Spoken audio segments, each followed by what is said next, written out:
우리가 어딘가를 갈 때는 대개는 빨리 편하게 가는 길을 찾습니다. 첫째는 차가 안 막혀야 되고요. 아무튼 최대한 빨리 도착할 수 있는 길을 찾아보게 마련입니다. 인생을 살면서도 대부분의 사람들이 이렇게 편한 길을 좋아하고 지름길로 가는 것을 좋아합니다. 멀리 돌아가는 길보다는 이왕이면 빨리 성취하는 것을 좋아하는 것이죠. 험하고 힘든 길보다는 넓고 편한 길을 택하는 것입니다. 그리고 그렇게 빨리 단번에 잘 가는 것을 경쟁에서 이기는 것이라 생각하고 이 사회에서 성공하는 것이라고 여깁니다. 예컨대 낙제 한 번 하지 않고 또 어떤 어려운 시험에도 한 번에 합격한다든가 직장이나 조직에서 승승장구 승진하거나 사업이 일취월장 번창하게 되면 성공하고 출세했다고 이렇게 말합니다. 그런데 하나님의 방법은 그렇지 않을 때가 있습니다. 실로 하나님의 생각은 우리의 생각과 다르고 하나님의 길은 우리 길과 다르기 때문입니다. 이사야 55장 8절 말씀에 이는 내 생각이 너희 생각과 다르며 내 길은 너희의 길보다 다름이니라 여호와의 말씀이니라 하셨습니다. 성경을 보면 하나님의 역사는 정말 사람의 생각과 다를 때가 많습니다. 기드온의 전쟁을 한번 생각해 보세요. 미디안의 10만 대군이 둘러싸고 있는데 그 가운데서 이스라엘 백성들을 구원하라고 하나님께서 사명을 주셨습니다. 기드온이 나팔을 불어 군인들을 모았는데 3만 명을 간신히 모아놨어요. 10만 명에 비하면 턱도 없지요. 그런데도 하나님께서는 이 숫자가 너무 많다, 줄여라. 그래서 그들을 돌려보내고 10,000명을 남겼는데 이 숫자도 많다 하여서 결국은 하나님의 테스트를 거쳐 300명만을 남겼습니다. 이 얼마나 사람의 생각과 다릅니까? 그들이 가져간 무기라는 것이 최신의 최첨단의 강력한 무기가 아니라 손에 뭘 들었어요? 횃불을 들고 항아리를 들고 항아리 안에 횃불을 넣고 나팔을 들고 그리고 전쟁하러 나가는 것입니다. 이와 같이 우리와 또는 세상과는 다른 방법을 사용하시는 하나님의 역사를 우리가 볼 수 있습니다. 그 하나님께서 어떤 경우 우리들로 하여금 넓은 길보다는 좁은 길을, 때로는 지름길보다 멀리 돌아가는 길을 택하게 하실 때가 있습니다. 이스라엘 백성들을 애굽에서 구원하셔서 가나안으로 인도하실 때가 딱 그랬습니다. 애굽에서 가나안까지 가는 큰 길은 지중해 해안을 따라서 나 있습니다. 이미 수십 년 전에 건설된 넓은 도로인데 가나안까지 약 걸어서 2주일이면 갈 수 있다고 합니다. 가장 빠른 길이고 또 많은 군대가 행진을 하거나 대상들이 오고 가는 그런 넓은 길이기 때문에 바로 잘 닦아진 넓고 평탄한 길이었던 것입니다. 그런데 하나님께서는 애굽에서 출발한 이스라엘 백성들을 그 길로 인도하시지 않으셨습니다. 17절 블레셋 사람의 땅의 길은 가까울지라도 하나님이 그들을 그 길로 인도하지 아니하셨으니 그 길로 인도하지 아니하시고 남쪽의 광야로 멀리 돌아가게 하셨습니다. 광야는 물이 없이 건조하고 메마른 곳입니다. 독사와 전갈이 우글거리고 굶주림과 더위 속에 허덕이며 고생하며 가야 하는 길이었습니다. 하나님께서는 왜 하나님의 백성들을 그 같은 광야의 길로 멀리 돌아가게 하셨습니까? 우리는 누구나 빠르고 쉽고 편한 길을 좋아하지 멀리 돌아가는 길, 또 광야같이 고생스럽고 험한 길은 원하지 않습니다. 그러나 이스라엘에게는 광야로 돌아가는 그 길이 하나님께서 인도하시는 길이었습니다. 18절 그러므로 하나님이 홍해의 광야 길로 돌려 백성을 인도하시매. 이 하나님께서 인도하시는 길은 어떤 길입니까?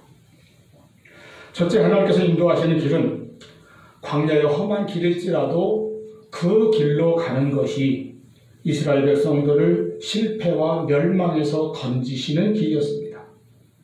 그래서 그 길이 사실은 올바른 길입니다. 하나님은 우리를 빠른 길이 아니라 바른 길로 인도하십니다. 편하고 쉬운 길이 아니라 필요한 길로 인도하시는 것입니다.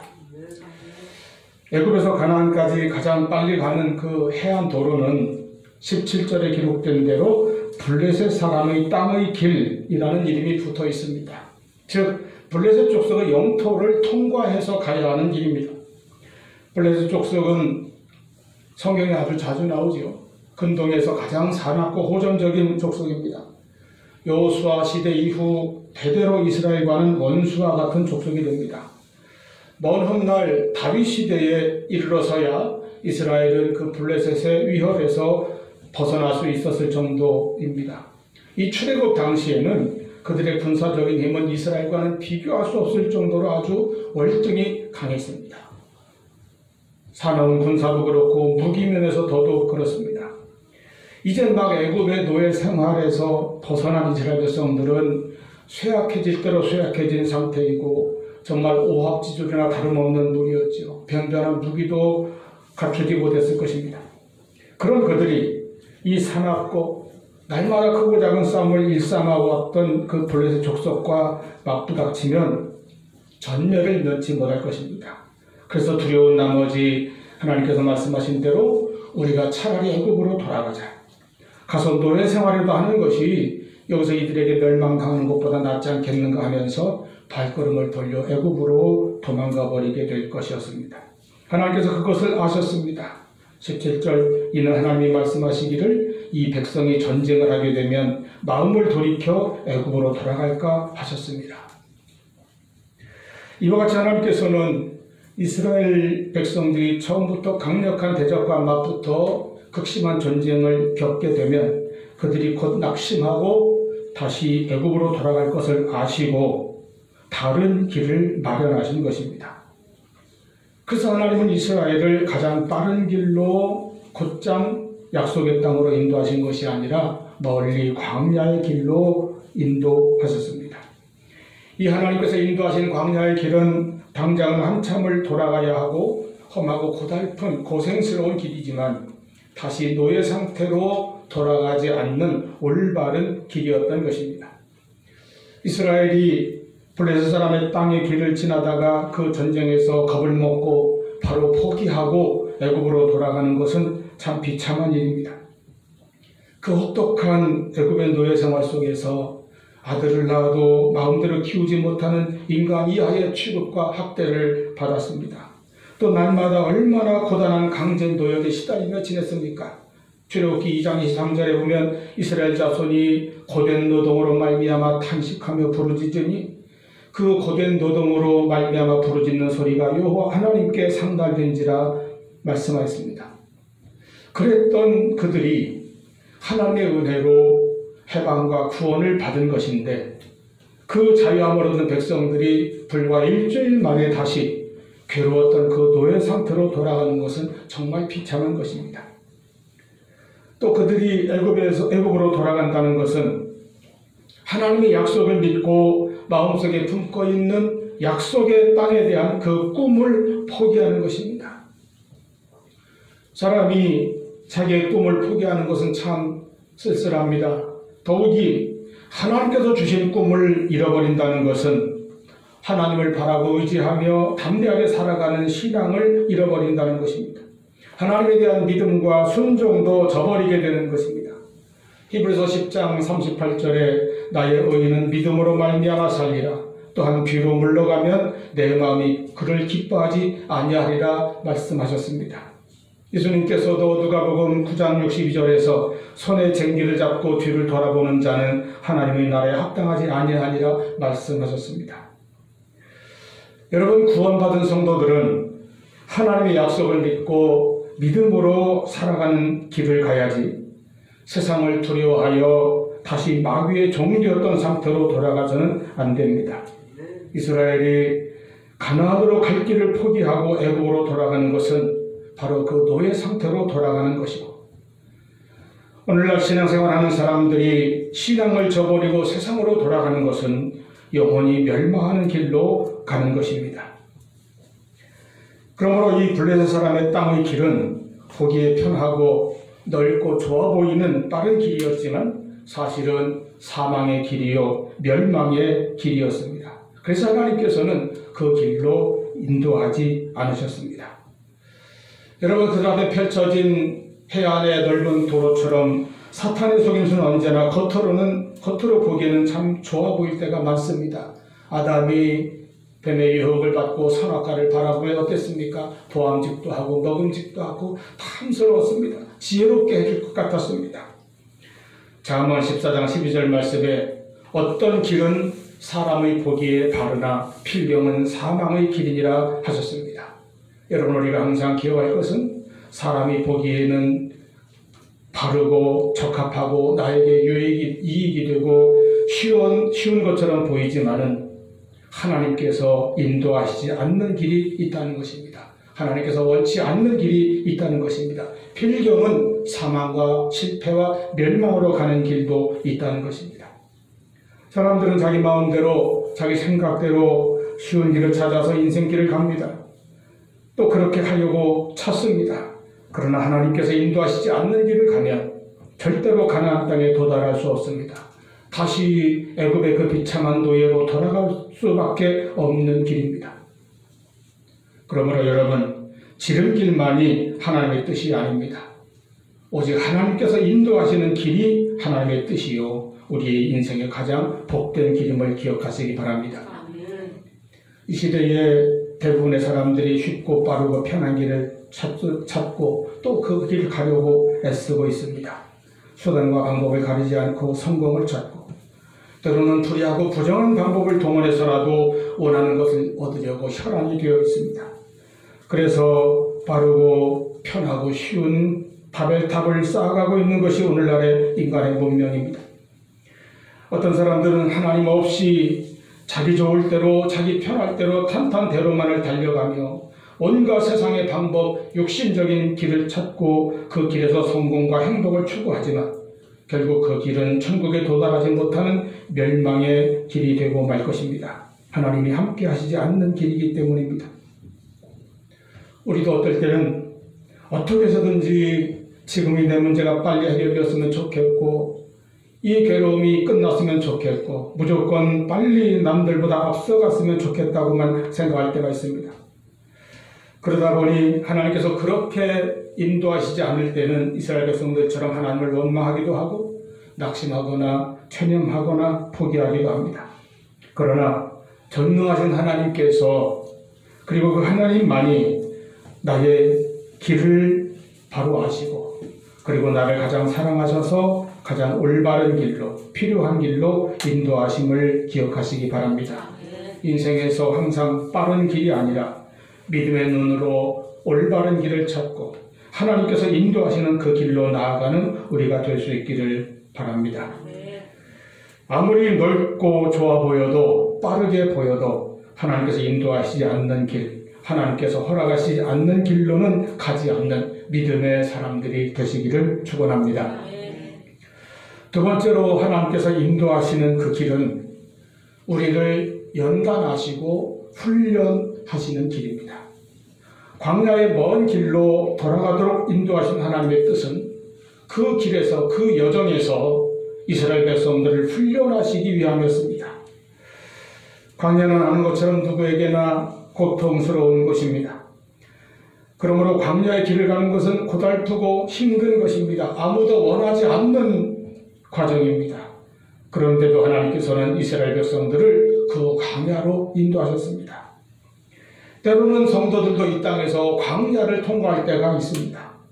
바로 하나님의 연단과 훈련을 받기 위해서 이스라엘 백성들은 광야를 지나야 했습니다. 그 광야 생활을 통해서 하나님의 여러 가지 계획과 하나님의 성품을 배워야 했습니다. 그리고 하나님의 백성으로 하나님께서 약속하신 그 땅에 들어갈 수 있을 만한 그런 믿음과 또 마음 상태, 영적인 자격을 갖추어야 했습니다. 그래서 그들에게는 광야가 필요했습니다. 그 광야 생활이 40년이나 걸린 것은 그만큼 그들이 그 약속의 땅에 들어갈 만한 자격을 갖추는데 오래 걸렸기 때문입니다. 그들의 마음가짐, 그들의 믿음, 특히 그들의 언어 생활로 인하여 그 기간은 한없이 그렇게 길어졌습니다. 우리가 하나님의 복을 받으려면 먼저 복을 받을 만한 그릇이 준비되어 있어야 합니다. 믿음의 그릇이 준비되어 있어야 하고 우리 마음의 그릇이 깨끗하게 준비되어 있어야 합니다. 하나님께서 때로 우리를 광야와 같이 어렵고 아픈 길로 인도하시는 것은 이 길을 가게 하셔서 우리를 낮추시고 우리의 믿음을 든든히 하며 그 믿음을 시험한 후에 마침내 복을 주려 하심입니다. 이러한 시험을 거치지 않고 낮아지지 않은 그런 자에게 복을 주면 복을 복으로 여기지 않습니다. 자기의 당연한 권리로 생각하고 교만하여져서 쉽사리 하나님을 멀리하게 됩니다. 그래서 우리에게는 광야의 길이 필요합니다. 신명기 8장 14절로 16절 말씀 보면 여호와는 너를 애굽 땅 종되었던 집에서 이끌어내시고 너를 인도하여 그 광대하고 위험한 광야 곧 불뱀과 전갈이 있고 물이 없는 간주한 땅을 지나게 하셨으며 또 너를 위하여 단단한 반석에서 물을 내셨으며 내 조상들도 알지 못하던 만나를 광야에서 내게 먹이셨나니 이는 다 너를 낮추시며 너를 시험하사 마침내 내게 복을 주려 하심이었느니라 말씀하셨습니다. 이 말씀을 읽을 때마다 저는 이 마침내 내게 복을 주려 하심이었느니라 하는 이 구절을 깊이 생각합니다. 우리는 언제나 인생에서 빨리빨리를 추구하는 습관이 있습니다. 언제나 지름길의 성공, 지름길의 축복을 원합니다. 그러나 하나님의 은혜와 하나님의 응답과 하나님 주시는 복은 여러분 마침내 우리에게 임하는 은혜인 것입니다. 광야의 길로 멀리 돌아간 후에 마침내 가나안에 도달하였습니다. 오랜 눈물의 기도 끝에 마침내 응답을 받습니다. 때로는 실패와 좌절과 시련과 연단 끝에 마침내 복을 받는 길로 인도하시는 것입니다. 이와 같이 하나님께서는 때로 돌아가게 하시는 것, 기다리게 하시는 것입니다. 그 과정에서 우리를 연단하시고 훈련하시고 배우게 하십니다. 이스라엘 백성들은 하나님께서 인도하시는 그 광야의 그 길로 돌아가면서 가장 먼저 만난 것이 홍해였습니다. 그리고 그 홍해를 하나님의 능력으로 건넌 후에 수르 광야로 들어가는데 거기서는 3일 동안이나 물을 얻지 못하여 목말라 고생하기도 합니다. 가까스로 찾아낸 샘물이 쓰디 쓴 물만 있는 마라를 겪기도 합니다. 그리고 시내 광야로 들어가서 굶주림과 갈증과 질병에 시달리며 걷습니다. 고단한 행군을 계속합니다. 그리고 마침내 2년 2개월 만에 가나안 땅이 강 건너 보이는 바란 광야의 가데스 바네아에 도착을 하게 되는 것입니다. 넓은 해변길로 가면 2주이면 갈 수 있는 길을 2년 2개월을 이렇게 광야로 여기저기 유리하다가 도착하였습니다. 그리고 그 다음에도 40년이 더 이어진 것은 바로 거기에서 10명의 정탐꾼의 말을 듣고 불신앙적인 원망과 불평을 쏟아놓아 그들이 징계를 받은 기간이기도 합니다. 이렇게 광야로 돌아가는 40년의 세월을 통하여 하나님께서 이스라엘 백성들을 가나안에 들어가기에 합당한 믿음과 축복의 사람으로 연단하시고 훈련하셨습니다. 우리들도 신앙의 길을 가는 동안 때로는 광야를 만납니다. 그 광야를 통해서 하나님께서 우리를 연단시키십니다. 이 길을 가는 동안 하나님께서 우리를 교육시키십니다. 이 과정에서 우리의 믿음을 자라게 하시고 강건하게 하십니다. 이 길을 가면서 우리는 낮아지고 깨어지고 겸손해집니다. 마침내 임할 하나님의 응답, 하나님의 은혜, 하나님의 복을 받기에 합당한 믿음과 그런 그릇을 준비하게 되는 것입니다. 세 번째로 하나님께서 인도하시는 길은 하나님께서 언제나 우리와 함께 하시고 동행하시는 길입니다. 하나님께서 이스라엘 백성들과 함께 하시는 표식이 무엇입니까? 바로 그 유명한 구름 기둥과 불 기둥입니다. 21절에 여호와께서 그들 앞에서 가시며 낮에는 구름 기둥으로 그들의 길을 인도하시고 밤에는 불 기둥을 그들에게 비추사 낮이나 밤이나 진행하게 하시니 말씀하였습니다. 22절에 낮에는 구름 기둥 밤에는 불 기둥이 백성 앞에서 떠나지 아니하니라. 언제나 구름 기둥이 그들을 인도하였습니다. 민수기 9장 15절 23절 보면 그 구름이 성막에 이렇게 덮여 있을 때는 구약에서 구름은 하나님의 영광을 상징하는 것이죠. 그 영광이 성막 위에 머물러 있으면 백성들도 다 그 주변 사방에 진을 치고 머무릅니다. 그러다 그 기둥이 떠오르면 이제 장막을 걷어서 행진하는 것이죠. 이렇게 그들을 인도하였을 뿐만 아니라 구름은 그 뜨거운 광야에 장렬하는 태양으로부터 그들에게 그늘과 휴식의 공간을 제공해 주었습니다. 밤에는 불기둥이 어둠을 밝혀주고 또 영하로 떨어진 기온에서 따뜻함을 주었습니다. 그리고 맹수들이나 적들로부터 백성들을 보호하였습니다. 실로 이 두 기둥은, 구름 기둥과 불 기둥은 광야 40년 동안 그들과 함께 하였습니다. 하나님이 함께 하시는 것입니다. 구름 기둥과 불 기둥은 이스라엘 백성들이 요단을 건너 약속의 땅으로 들어갈 때까지 그들의 인도자와 보호자 역할을 하였습니다. 이것은 하나님의 임재와 하나님의 통행을 보여주는 표식이라 할 수 있습니다. 참으로 광야에서 이스라엘 백성들은 여러 가지 하나님의 연단도 받고 여러 가지 고난도 겪었지만은 그 긴 과정을 통해서 신령한 은혜도 많이 체험하였습니다. 홍해를 건넌 것, 그것을 고린도전서 10장에서는 이것이 우리가 받는 세례와 같은 것이라 하였습니다. 세례를 통하여 새 사람이 된 것처럼 이제 저들은 애굽의 노예에서 하나님의 자유민인 백성이 되었습니다.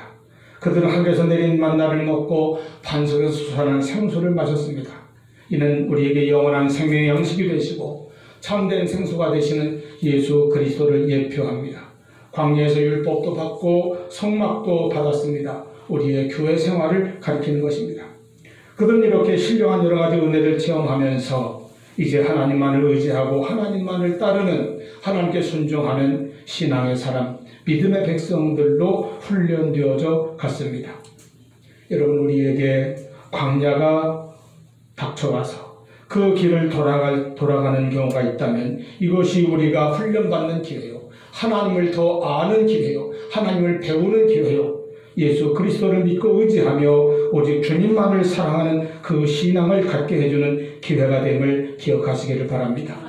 예수를 믿게 되면 결국은 고난도 은혜요 축복이라는 것을 깨닫게 될 것입니다. 그리고 이 기간 동안 하나님께서는 언제나 구름 기둥과 불 기둥으로 함께 하심을 믿으시기 바랍니다. 우리의 기도에 응답하시고 성령으로 역사하시고 동행하시는 것이 우리에게 구름 기둥이요 불 기둥이 됩니다. 우리가 연약할 때는 하나님께서 더욱 우리를 가까이 하시고 우리의 고통에 찬 기도는 더욱 귀 기울여 들으실 것입니다. 열왕기하 20장에 보면 히스기야 왕이 죽을 병에 걸렸습니다. 하나님의 선지자가 찾아와서 왕은 이제 살지 못하고 죽게 될 것이니 준비를 하소서, 이런 선포를 받았습니다.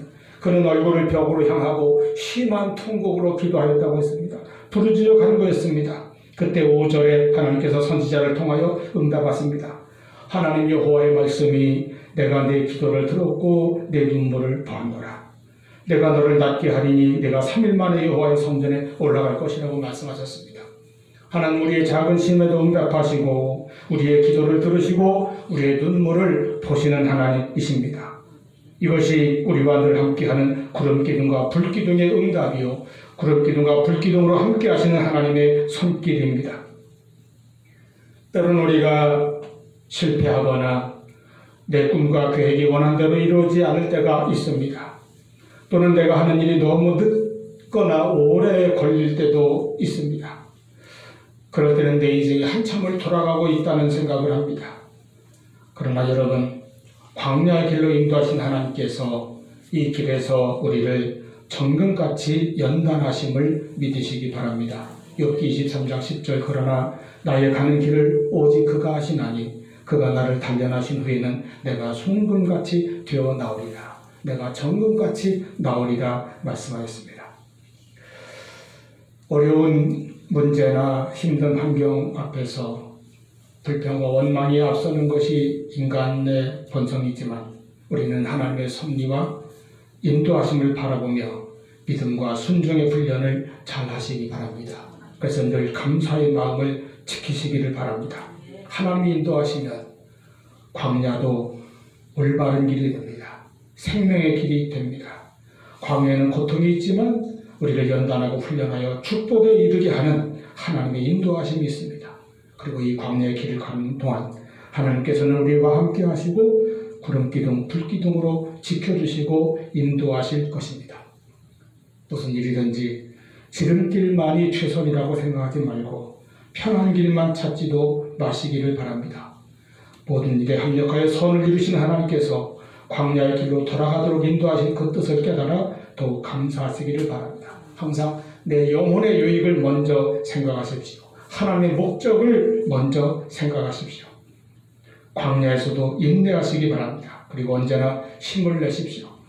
이스라엘 백성들과 함께 하셨던 하나님께서 오늘 저와 여러분과도 함께 하십니다. 그 하나님만을 의지하여 광야의 고난과 시련을 이기고 영육간의 풍성한 열매 맺는 우리 모두가 되기를 바랍니다. 우리 삶에서 하나님께서 인도하시는 그 길로 가는 하나님의 거룩한 백성들 되시기를 축원합니다. 기도하겠습니다.